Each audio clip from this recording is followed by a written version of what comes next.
बच्चों को रियलाइज़ कराना, और हम इस पे बात करते रहते हैं स्टूडेंट्स के साथ कि इस चीज़ के नुकसानात कितने ज़्यादा हैं। स्क्रीन टाइम अगर बहुत ज़्यादा है, just to tell you one disadvantage, एक नुकसान मैं आपसे शेयर करता हूँ। एक रिसर्च के मुताबिक जिसका स्क्रीन टाइम बहुत ज़्यादा है, बहुत ज़्यादा से मुराद है 4-5 घंटे है दिन में, या इंटरनेट यूजेज बहुत ज़्यादा है, तो उनका वाइट मैटर जो है वो कम है बाकी नॉर्मल लोगों से। नॉर्मल से यहाँ पे मुराद है कि जो इंटरनेट इतना इस्तेमाल नहीं करते। वाइट मैटर की कमी जो है उसका क्या इम्पैक्ट होता है? वाइट मैटर जब कम होता है तो ऑब्वियसली हमारी जो डिसीजन मेकिंग पावर है और जो the ability to see consequences है, किसी चीज के कॉन्सिक्वेंसेज देखना, वो चीज अफेक्ट होती है। और ये बाकायदा रिसर्च है। फिर इस तरह कितने अजीबोगरीब डिसऑर्डर्स आजकल सुनने को मिल रहे हैं। ओसीडी, ऑब्सेसिव कंपल्सिव डिसऑर्डर है। फैंटम वाइब्रेशन सिंड्रोम है कि जब लगता है कि मोबाइल फोन बज रहा है जबकि नहीं बज रहा है, हमें लगता है कि हमारी जेब में वाइब्रेट हो रहा है। फिर जाहिर है कि स्नैपचैट डिस्मोर्फिया डिसऑर्डर है।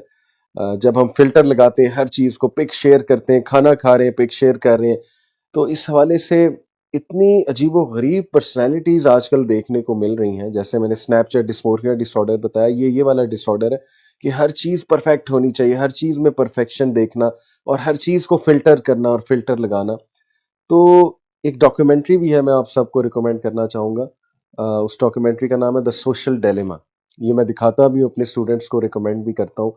That is an I opening documentary. इसके अलावा एक चैनल है रैशनल बिलीवर, उसमें एक सीरीज है आर्मी ऑफ सेटन के नाम से।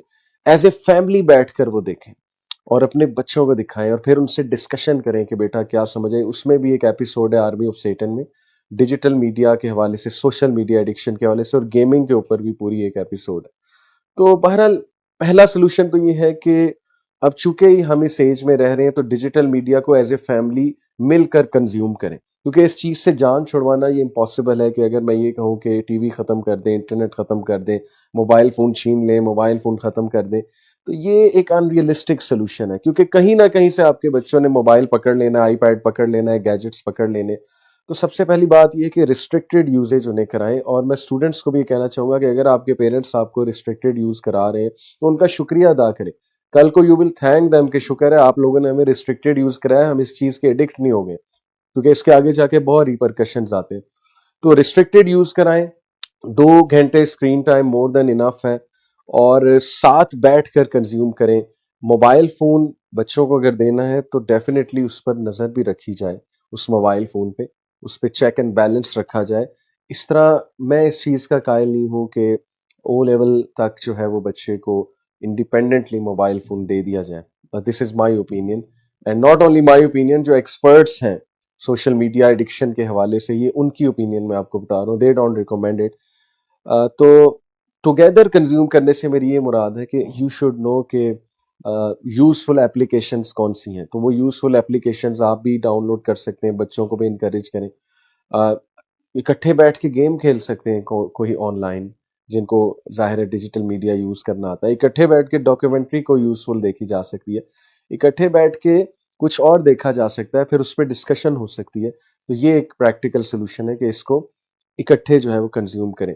दूसरा ये कि अपने बच्चों को इनकरेज करें स्पोर्ट्स एक्टिविटीज़ के लिए, और उस हवाले से कोई क्लब ज्वाइन करा दें उन्हें, कोई उनकी रूटीन में ऐसी चीज़ इंक्लूड कर दें जैसे जिम एक्टिविटी है, फुटबॉल क्लब है, या इनकरेज करें बैडमिंटन क्लब ज्वाइन करने के लिए, कोई ऐसा क्लब जहाँ सारी स्पोर्ट्स हो रही हैं।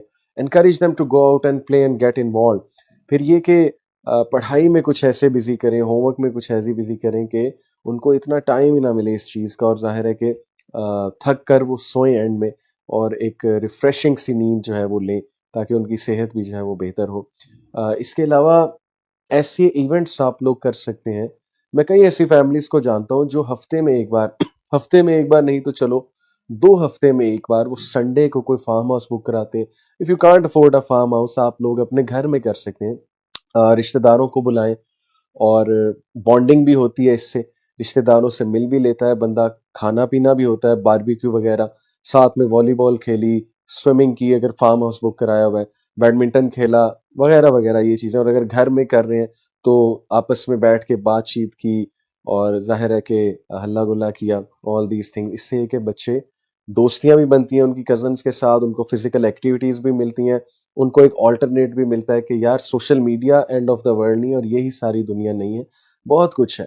और बुक रीडिंग की आदत अपने बच्चों को बहुत ज़्यादा डालें, लेकिन उसके लिए आपको खुद रोल मॉडल बनना पड़ेगा। अगर आप खुद रोल मॉडल नहीं है, अगर आप खुद हर वक्त मोबाइल यूज़ कर रहे हैं, हर वक्त मोबाइल में है, तो फिर जाहिर है कि बच्चा, उसके लिए आप रोल मॉडल नहीं बन सकेंगे। When the child will see you reading book and when the child will see के मेरे बाबा या मेरी मामा जो है वो मोबाइल इतना इस्तेमाल नहीं करते हैं और बुक्स पढ़ते हैं, उनका रुझान इस तरफ है, इंटेलेक्चुअल डिस्कशन होती है, फैमिली टॉक होती है, डिनर टॉक होती है, और स्पोर्ट्स एनकरेज्ड है, मेरे घर का कल्चर ऐसा है कि उसमें फिजिकल एक्टिविटीज एनकरेज्ड है, तो आप देखेंगे कि ओवरऑल आपका बच्चा इस चीज़ को पिक करेगा, अनकॉन्शियसली पिक करेगा। तो ये भी मेरी तरफ से एक प्रैक्टिकल सोल्यूशन है। और लास्टली एक बात मेरी याद रखें, सूरह कहफ में एक वाक़या है कि खिज़र अलैहिस्सलाम और मूसा अलैहिस्सलाम एक जर्नी पे निकलते हैं, और वो जो वाक़या है कि जो तीसरा वाक़या होता है कि जब खिज़र अलैहिस्सलाम एक दीवार तामीर कर देते हैं, तो वो जो बच्चे होते हैं, वो यतीम बच्चे होते हैं, उनके वालिद फौत हो चुके होते हैं, और खिज़र अलैहिस्सलाम को हुक्म दिया जाता है अल्लाह की तरफ से कि उन बच्चों के ख़जाना एक्सपोज़ ना हो जाए, तो वहाँ पर एक दीवार तामीर कर दो। तो मूसा अलैहिस्सलाम अल्लाह के नबी थे, जलाली तबीयत के थे। मूसा अलैहिस्सलाम ने क्वेश्चन किया कि ये आप कैसे कर सकते हैं, हम इसकी को उजरत ले लेते। तो उन्होंने क्या जवाब दिया था, वकान अबूहुमा सालिहा, कि बेशक इनका बाप साले आदमी था, इनका बाप नेक आदमी था, तो मेरे रब ने हुक्म दिया कि इनकी प्रॉपर्टी प्रोटेक्ट करते हुए मैं दीवार तामीर कर दूं। स्कॉलर्स यहाँ से एक पॉइंट मेंशन करते हैं कि जिसका बाप और जिसके वालिदैन नेक हैं, अल्लाह ताला उन बच्चों की हिफाजत खुद करता है। हम कितना बचा लेंगे अपने बच्चों को, देयर आर सो मैनी फितनाज आउट देयर। हम हर वक्त नज़र नहीं रख सकते, हम हर वक्त कैमरा नहीं लगा सकते, हम हर वक्त उन्हें फॉलो नहीं कर सकते, वो क्या कर रहे हैं, कहाँ जा रहे हैं, कैसे कर रहे हैं। Allah is the sole watcher of them and the sole protector of them.